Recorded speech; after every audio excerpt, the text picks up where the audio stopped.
Hey everyone, it's Whitney from Butch Talk coming at you with another video. Today I decided to talk about how I know that I am a masculine woman and not a trans man. So I've gotten a few messages over the past few months from people kind of wondering about themselves, about maybe if they're trans or maybe they're not and they're unsure, and they're asking me how I figured it out for myself. I decided I'd make a video because I think there's probably more people out there that haven't been messaging me and maybe have this same question. I will give a disclaimer. This is my personal story and how I figured things out, and I'm not saying that this is how everyone has to go through their process, because it's going to be different for everyone. So for me, I guess bringing it back to when I was a kid, I was a tomboy. People called me a tomboy. I kind of identified that way as a tomboy. I like to wear hats, and I still do,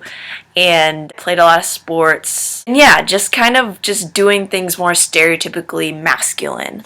And I have pictures of myself that, I'm wearing like little hats backwards. Some of my other videos, I kind of talk about what I was like as a little kid and pictures of what I was like as a kid, so you can check that out right here if you'd like. I will say that puberty for me wasn't this huge like, oh my god, I'm like developing a chest and like all this stuff, and it wasn't like a huge scarring thing for me like it can be for some people that don't identify or want certain body parts. So that, as far as like the uncomfortableness, like I think puberty's uncomfortable for a lot of people, just in general, whether you're trans or not. It's like really uncomfortable because you're like gangly and awkward and but I never went through a phase of like hating my body or like hating what was developing. I just kind of was like, oh, this is happening, it's weird, but nah.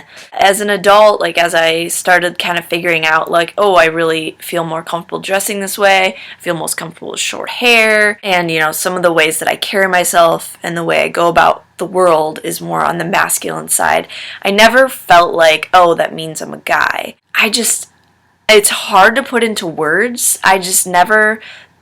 It never appealed to me to transition. It doesn't mean I haven't like thought about it as an option, but I very quickly was like, that's not for me. I feel very strongly as a female. Like I've mentioned in some other videos, like the biggest part that I'm kind of uncomfortable with is my chest, but it doesn't ruin my day. It isn't something that I'm really dysphoric about. It's just something occasionally I notice and I'm like, I wish it was smaller. So that's basically how I concluded, like, I'm more masculine woman than a trans man. Presenting the way I do and still identifying as female is really comfortable to me. I wouldn't want to change it. This is just me. That's not to say that other people who decide that, oh, I'm actually masculine female, have gone through the same thing. Not at all. I've known people that have struggled and considered transitioning and been really uncomfortable with their chest, and actually some people have gotten chest surgery because that was the only thing about their body that was really uncomfortable. They were fine with all the other parts and everything, but the chest was the main thing. So I'm convinced that there are so many different ways to be masculine female, there's so many different ways to be genderqueer, there's so many different ways to be trans man. It doesn't have to fit neatly into a box. It doesn't have to be like, oh yeah, since little kid you felt like you wanted a penis, so now you're a trans guy. That doesn't have to be the case. There are still trans men out there that don't have all the male parts, so to speak, and they are still men. They still, identify that way, and society should see them that way because that's who they are. It's complicated. There's a lot to it, and there's a lot of different stories, and every single person that you could possibly talk to is gonna come at it a little bit differently. And that's just based on our own experiences with ourselves and our own experience with society giving us all these messages. We're taking things in a little bit differently than everyone else, and we're interpreting it a little bit differently than everyone else. So it makes sense that the way we kind of explain how we come to certain conclusions about ourselves is going to be a little bit different.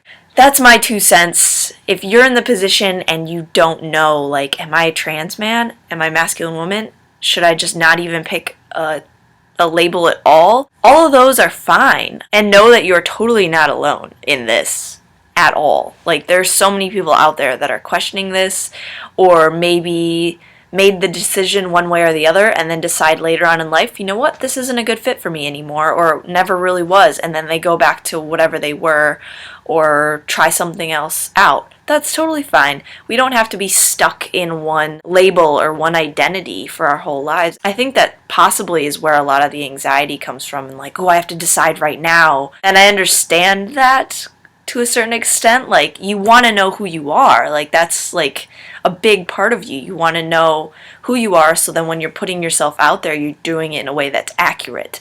I get it. Just know that whatever you're deciding or whatever you're kind of like trying out right now doesn't necessarily have to stay with you for the rest of your life. So you're like, oh, I'm really worried, like if I decide that I want to start transitioning and then later on I don't want to, that's fine. It is okay. So just know that, and know again, and I know I say this in a lot of videos, but you have a whole family behind your back. You definitely have me behind your back. I'm giving you high fives, fist bumps, hugs, anything you need from a distance. Yeah, I'm not saying it's easy. It's totally not. But know that you have people who are behind you 100%. I hope this was informative. If you want to see more videos, I do at least one a week, sometimes two, for an extra little treat. Make sure you subscribe. And also, if you want to follow me on Twitter or Instagram, I'm on there as well, posting weird stuff. Alright, I will see you all soon. Bye.